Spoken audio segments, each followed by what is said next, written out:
نظرية الكون الموازي، وهو إنه بيفترض وجود كون نفس الشكل ونفس الطبيعة الفيزيائية للكون بتاعنا أو العكس. النظرية التانية اسمها نظرية الأكوان المتعددة، وهو إن بعد الكون بتاعنا في أكوان تانية كتير زي الكون بتاعنا، وإن إحنا في كون وسط أكوان، ده زي كأنك في مجرة وسط مجرات، وإن الكون هو اللا شيء.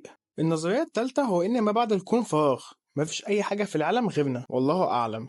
إحنا اتكلمنا عن بداية الكون وما حوله، بس هو حد يعرف نهاية الكون هتبقى ازاي؟ في نظريات كتير بتتكلم عن الموضوع ده، بس أنا هتكلم عن أهم نظريتين، في واحدة منهم مذكورة في القرآن. أول نظرية اسمها نظرية التمزق أو التجمد، وهو إن الكون هيفضل يتوسع لحد ما يحصل حاجة من الحاجتين، يا إما هيفضل يتوسع لحد ما المجرات كلها تبعد عن بعضها وبالتالي الجاذبية هتضعف، وبكده مواد الكواكب والنجوم مش هتتفاعل مع بعضها وتبتدي تموت، يا إما التمدد هيخلي درجة الحرارة تقل لحد ما حركة الأجسام اللي في الكواكب والمجرات